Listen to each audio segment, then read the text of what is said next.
The last Vorath ship disappeared into the darkness of space. The battle was over. The screens in the war chamber showed only the quiet stars and the surviving. Kiran fleet. 200 ships had faced 400. And they had won. The war chamber should have been filled with cheering. The generals should have been celebrating their victory. But instead, there was only silence. Everyone was looking at Taiho. He stood at the control console, his hands finally still. The energy that had filled him during the battle was fading. He looked tired now, tired and sad. Admiral Bora was the first to speak. "We destroyed 347 enemy ships," she said. Her voice was full of wonder.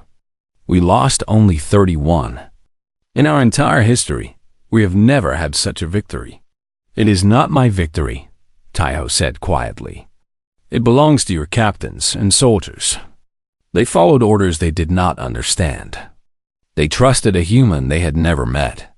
Their courage saved this world." "But the tactics," General Koro said. He was still on his knees. "The strategies. Everything came from you. Without you, we would all be dead." Taiho did not answer. He simply stared at the screen, watching the stars. Vila walked toward him slowly. The other aliens moved aside to let her pass. She stopped just a few steps away from her husband. Her silver eyes were different now. The coldness was gone. Something new had taken its place. "Leave us," she said to the room. Nobody argued. Generals and admirals, who had commanded millions of soldiers, obeyed the Empress without question. They filed out of the war chamber, their heads bowed. The doors closed behind them. Taiho and Vela were alone. For a long moment, neither of them spoke. The silence was heavy with all the things they had never said to each other. 3 years of marriage. 3 years of living in the same palace, sharing the same name, but never truly knowing each other. "I was wrong about you," Vela finally said. "You saw what I wanted you to see. Why? Why hide such power? You could have demanded anything. Respect, position, real partnership. Instead, you chose to be invisible." Taiho turned to face her. His eyes were gentle. "Because power is not something to show off," he said. "It is something to use when nothing else works. For 3 years, there was no need to use it. Your empire was strong. Your enemies were far away. I could have revealed myself, but why? To satisfy my pride? To prove that I was not weak?" He shook his head. "My people learned long ago that true strength is knowing when not to fight. We spent centuries killing each other before we understood this. Billions died because of our pride." Vila listened. She had never thought about strength this way. In the Kiran Empire, power was everything. You showed it, used it, demanded recognition for it. The idea of hiding strength seemed strange. Almost wrong, but looking at Taiho now, she understood. His power was not weaker for being hidden. It was stronger, because when he finally used it, nobody was ready. "I have treated you poorly," she said. The words were hard for her to say. Empresses did not apologize. But this moment was bigger than her pride. "I ignored you. I let others mock you. I thought you were nothing. You thought I was human," Taiho said. "And in your mind, humans were weak. That was not cruelty. It was simply what everyone in the galaxy believed. But I was your wife. I should have seen more. How could you see what I did not show?" Vila looked down. Her hands were shaking. This was an emotion she had never felt before. It took her a moment to recognize it. "Shame. Double quotes. What happens now?" she asked. Taiho walked to the window. Outside, the purple sky was turning gold with the rising sun. A new day was beginning. The first day after the battle that changed everything. "Now," he said, "everyone knows what humans can do. The Vorath survivors will tell their leaders. Word will spread across the galaxy.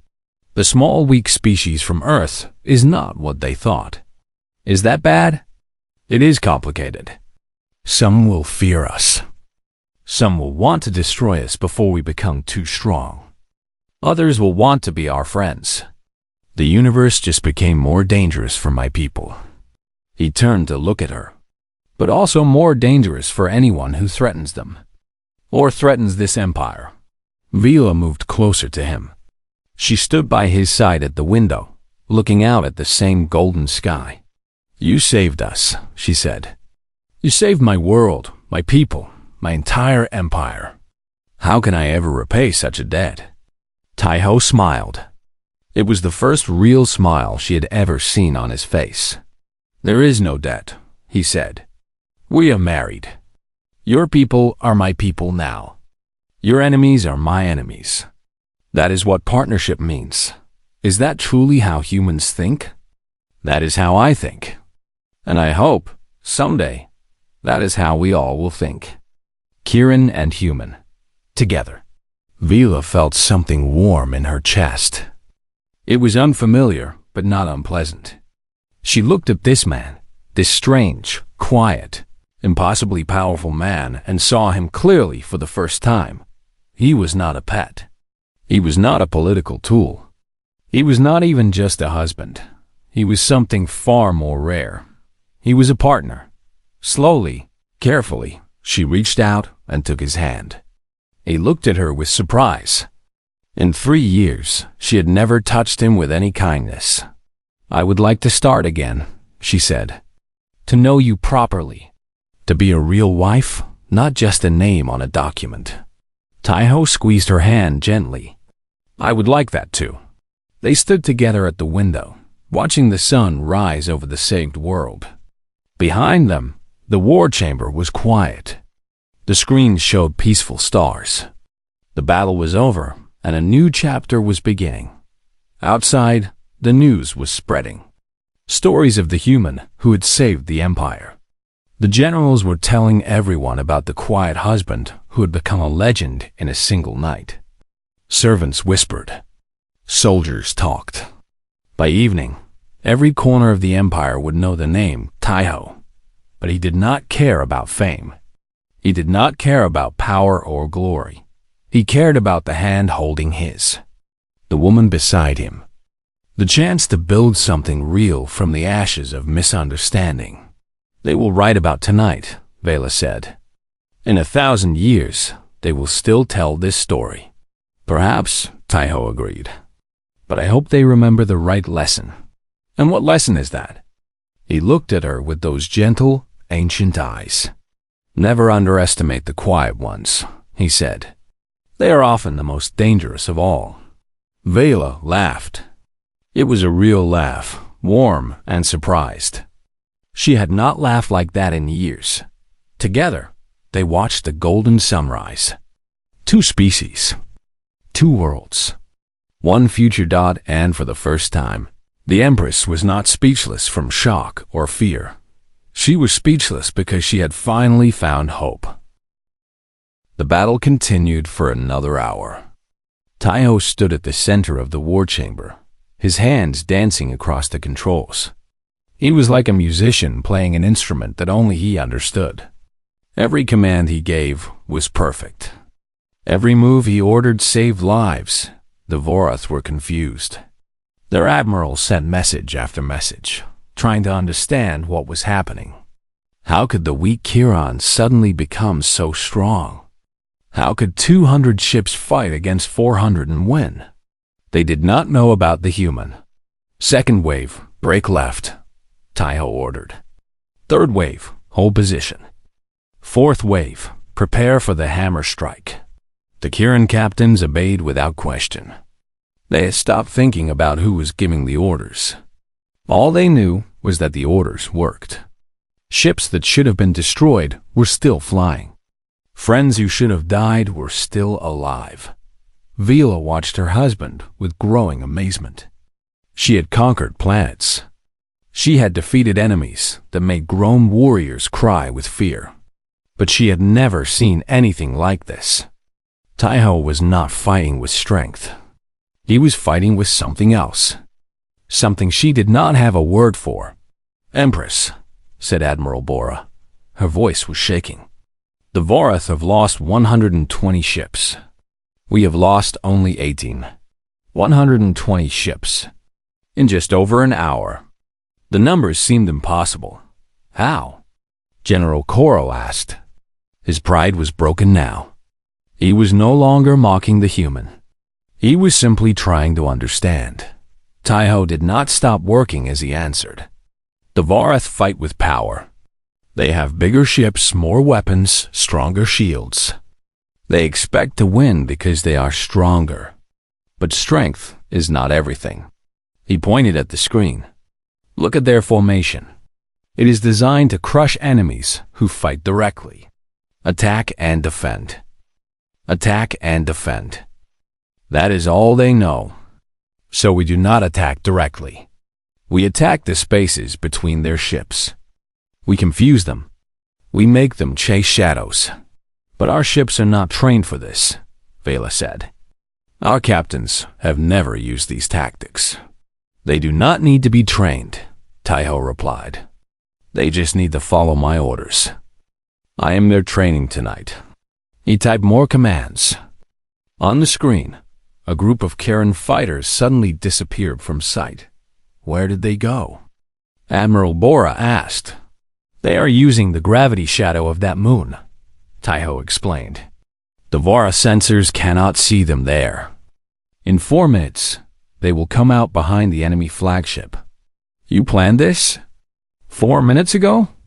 "I planned this 3 years ago," Taiho said quietly. "I studied your star maps.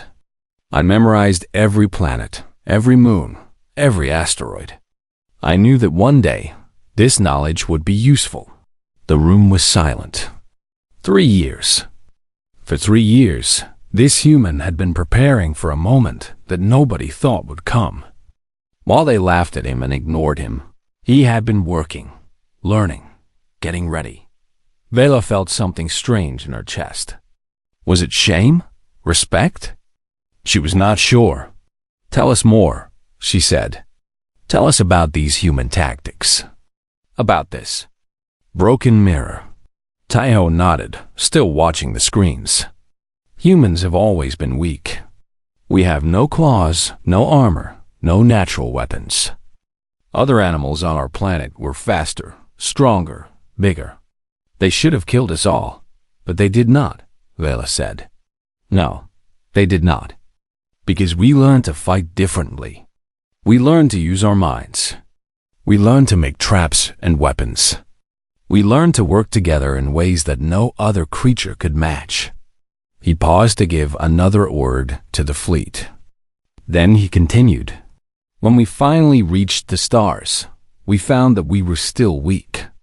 Other species had technology far beyond ours. Ships that could destroy our best weapons with a single shot. But we survived. We always survive." "The Great Silence War," Admiral Bora said. "You mentioned it before. What was it?" Taiho's eyes grew dark. 200 years ago, an alien species came to Earth. They wanted our planet. They sent 5,000 ships to take it. We had 300. Everyone expected us to lose. What happened? We won. We used tactics that nobody had ever seen before. We turned their own weapons against them. We made them fight each other. By the end, not a single enemy ship remained. The aliens in the room stared at him. 5,000 ships against 300. And the humans had won.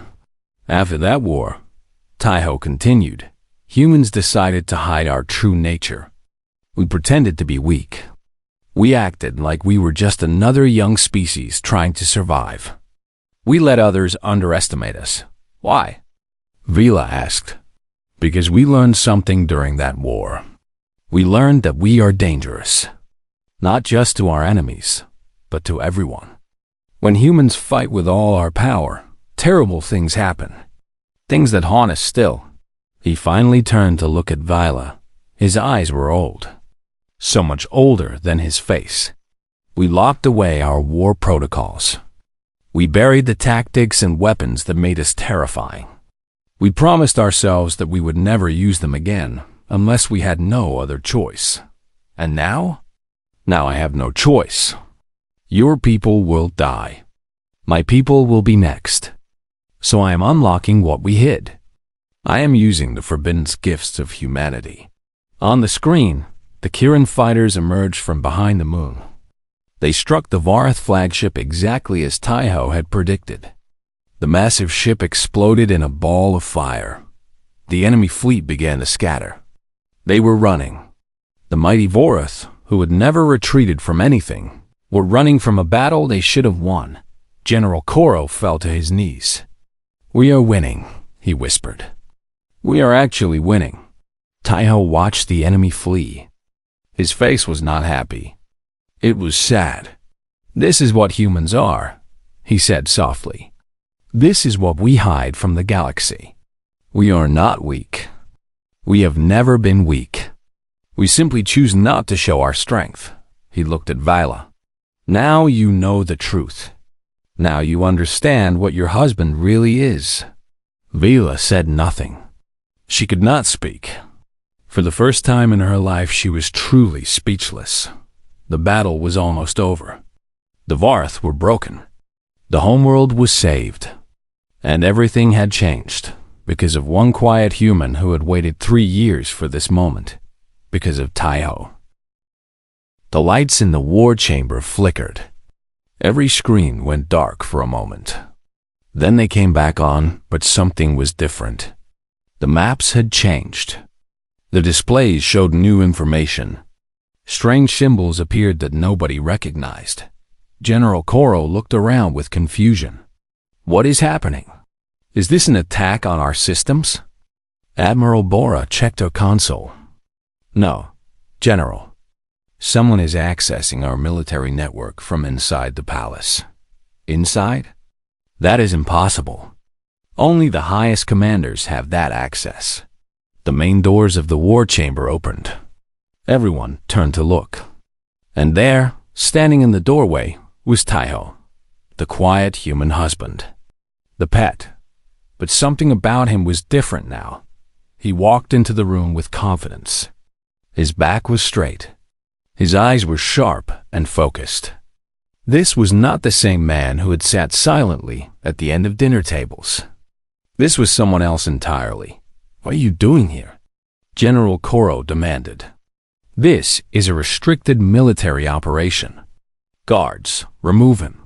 2 guards moved toward Taiho, but before they could reach him, every screen in the room changed again. A single message appeared in bright red letters. "Access denied to all users except administrator."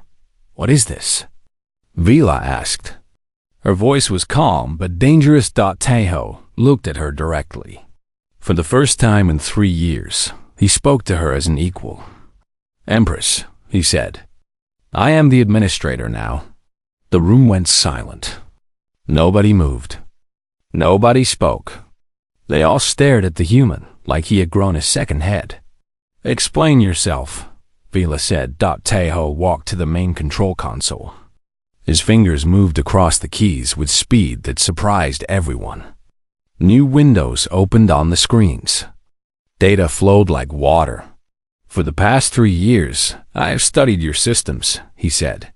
"Your ships, your weapons, your defense networks. I learned everything.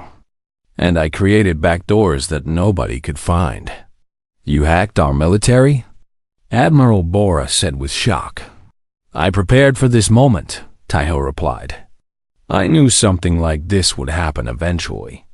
Your enemies are many. Your defenses have weaknesses. Someone had to be ready." General Koro laughed. It was a harsh, angry sound. "You expect us to believe that a weak human could do what our best engineers could not? This is a trick." Taiho did not look at him. Instead, he typed more commands. On the main screen, the view changed to show the space battle. Kirin ships were still fighting the Varath, but they were losing badly. Explosions filled the darkness of space. "Watch," Taiho said. He pressed a key. Suddenly, the shields on every Kieran ship became twice as strong. The enemy weapons that had been cutting through them like paper now bounced away harmlessly. The generals gasped. "How did you do that?" Someone asked. "Your shield generators were running at 50% efficiency," Taiho explained. "A software mistake that your engineers never found. I fixed it." He pressed another key. The Kieran weapons began firing faster. Their shots were more accurate. Ships that had been struggling to survive were now fighting back with real power. "Your targeting systems were outdated," Taiho continued. "I uploaded new algorithms. Human algorithms. We developed them during our own wars, long before we met your kind." Vila stepped closer to him. Her silver eyes studied his face. She was looking for lies, for deception. But all she found was truth. "Why?" She asked quietly. "Why did you hide this? Why did you let us think you were nothing?" Taiho finally looked at her. His eyes were sad but strong. "Because I was waiting," he said.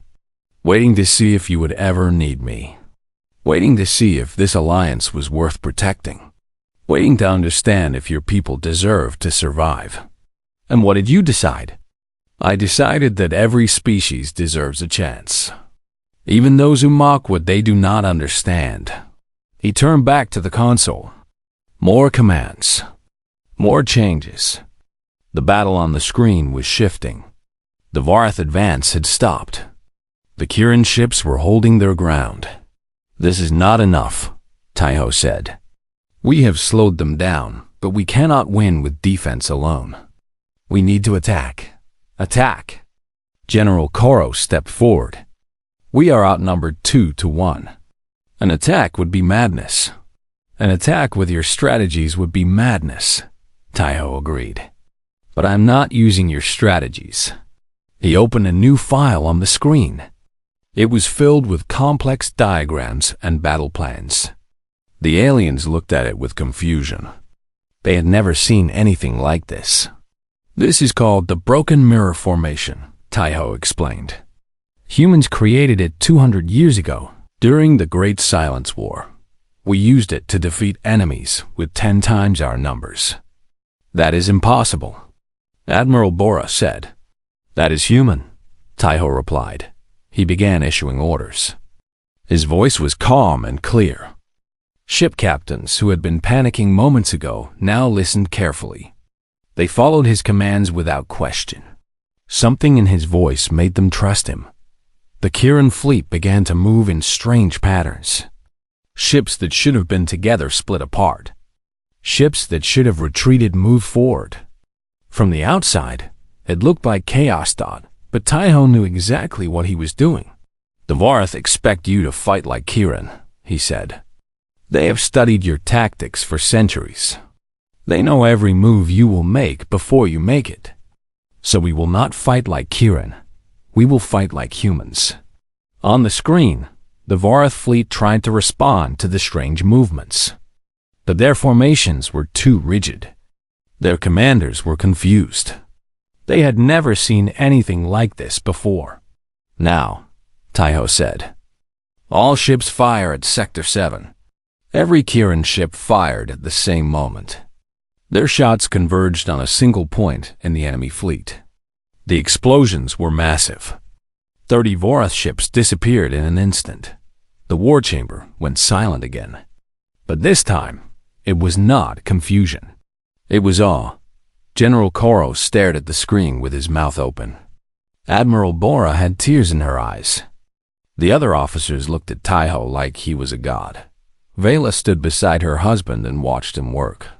For the first time in 3 years, she truly saw him.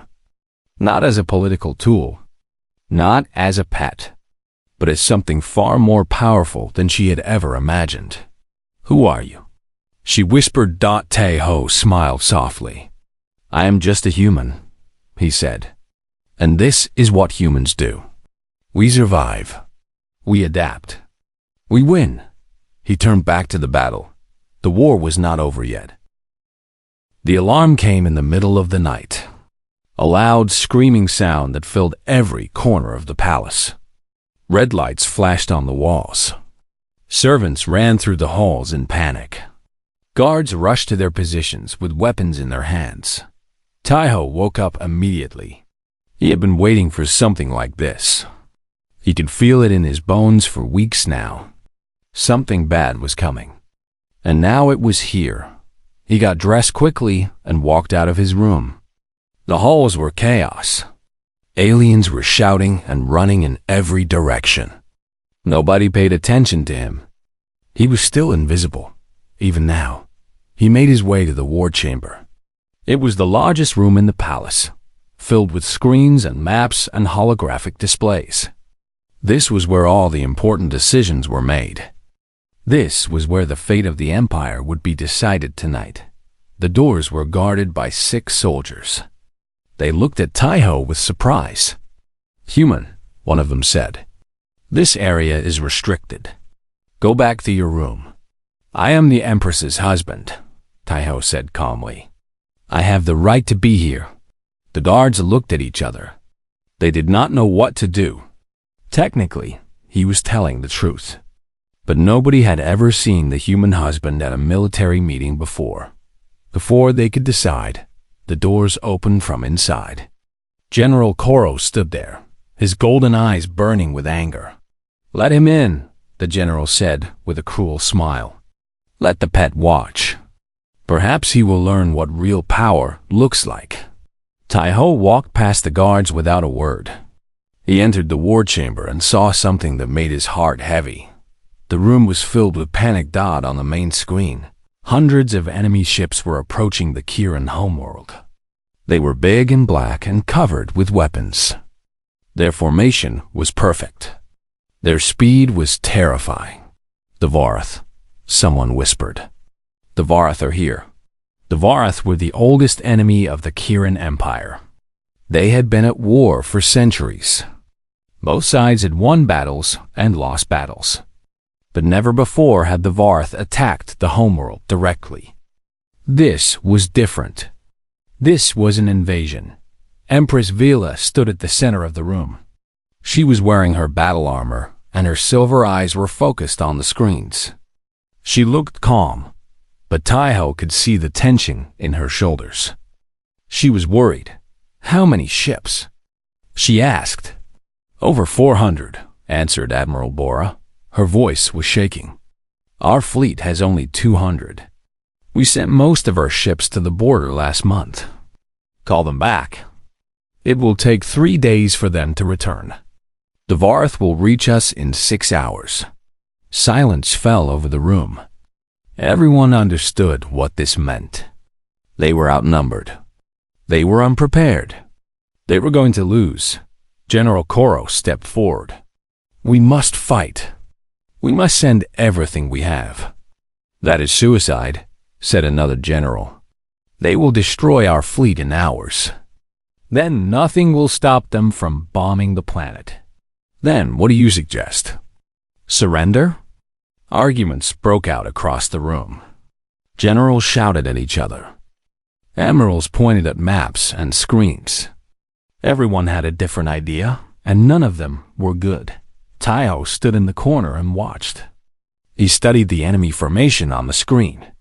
He counted the ships. He looked at their positions, their weapons, their speed. His mind was working faster than anyone knew. Vela raised her hand, and the room went quiet. "We will defend our home," she said. Her voice was strong, but there was doubt behind it. "We will fight until the last ship, until the last soldier. We are Kiran. We do not surrender." The generals nodded, but their faces were pale. They knew the truth. This was not a battle they could win. Hours passed. The Kiran fleet gathered in orbit around the planet. 200 ships against 400. It was not enough. Everyone knew it was not enough. Taiho returned to his room. He sat on his bed and opened his notebook. He looked at his notes, all the things he had learned over the past 3 years. The shield frequencies. The weapon codes, the communication networks. Everything was there. He closed his eyes and thought about Earth, about his family, about the people who were counting on him. If the Kieran Empire fell tonight, Earth would be next. The Varath did not make peace treaties. They only destroyed. He could not let that happen. He stood up and walked to his desk. There was a small computer there, one he had built himself from spare parts. The aliens thought it was just a toy, something to keep the human busy. They did not know what it could really do. Taeho turned it on and began typing. His fingers moved fast across the keys. Lines of code appeared on the screen. Programs he had written in secret. Backdoors he had created when nobody was watching. The Kieran thought their systems were safe. They thought nobody could access their military network without permission. They were wrong. Taeho had been inside their systems for 2 years now. He knew every weakness, every secret. He had never used this power before. He had waited. He had been patient, but now the time had come. On the screens in the war chamber, the Varath fleet moved closer. The first shots were fired. Kieran's ships exploded in bright flashes of light. The defenders were being pushed back. Vila watched with cold eyes. She had sent her soldiers to die. She had no other choice. "Empress," said Admiral Bora, "we are losing the outer defense line. The Varath will reach the planet in 2 hours." Vila nodded slowly. "Prepare the evacuation ships. We will save who we can." The generals looked at her with shock. Evacuation meant defeat. It meant leaving the homeworld to burn. It meant the end of everything they had built. But what else could they do? Far away, in his small room, Taeho finished his work. He looked at the screen one last time. Everything was ready. All he had to do was press one button. He thought about the nobles who had laughed at him, the generals who had called him a pet, the empress who had ignored him for 3 years. He could let them fall. He could watch them burn. Nobody would blame him, but that was not who he was.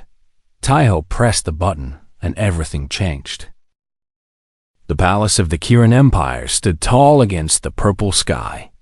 It was made of black stone and shining metal. Thousands of alien servants walked through its long halls. Guards with 4 arms stood at every door. This was the home of Empress Vila, ruler of 40 star systems, and somewhere in the quiet corner of this great palace lived a human named Taeho. Taeho was not a soldier. He was not a general or a politician. He was simply a man from Earth who had become the husband of the most powerful alien in the galaxy. Nobody understood why Vila had chosen him. The marriage had happened 3 years ago as part of a peace agreement between the Kieran Empire and the human colonies. Earth needed protection. The Empire wanted to study humans. And so, Taeho was sent as a gift.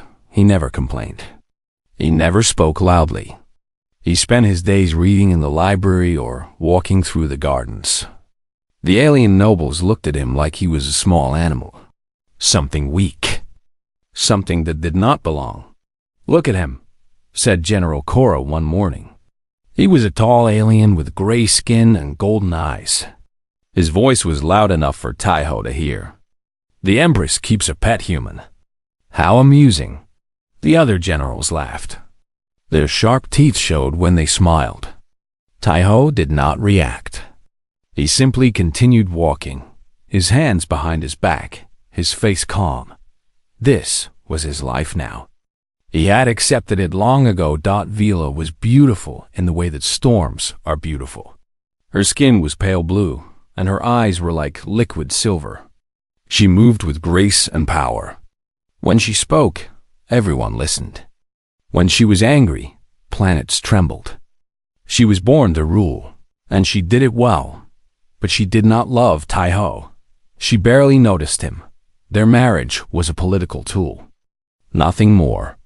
She had other concerns, wars to plan, enemies to destroy, an empire to expand. A quiet human husband was the least of her worries. Taeho understood this. He did not expect love. He did not ask for attention. He simply existed in the shadows of her greatness, doing his part to keep the peace between their people. One evening, there was a grand dinner in the palace. All the important nobles and military leaders were there. The hall was filled with light and music. Servants brought plates of strange food that glowed in different colors. Vela sat at the head of the long table, dressed in silver armor that looked like art. Tahoe sat far from her at the end of the table. Nobody spoke to him. Nobody looked at him.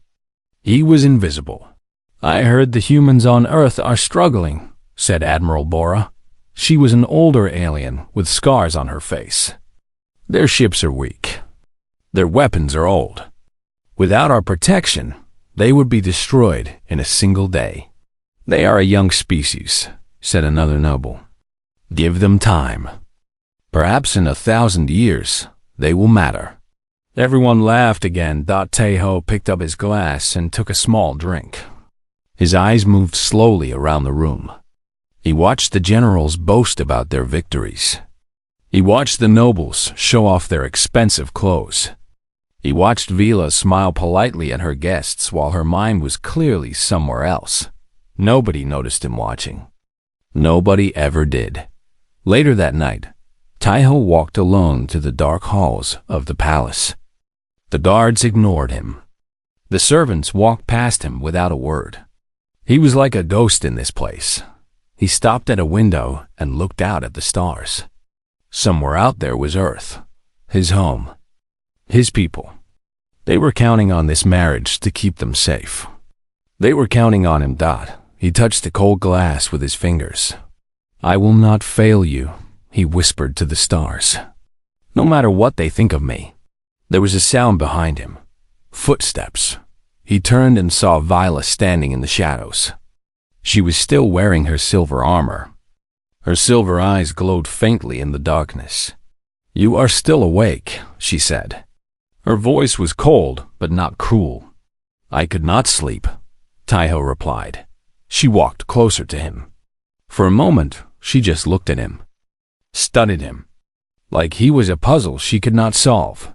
"The generals do not respect you," she said. "They think you are weak, I know. Does it not bother you?" Tahoe smiled softly. "Should it?" Vela tilted her head. This human was strange. Most creatures would be angry or afraid. But he was calm. Always calm. "You are different from what I expected," she admitted. "And what did you expect?" She did not answer. Instead, she turned and walked away, her footsteps echoing in the empty hall.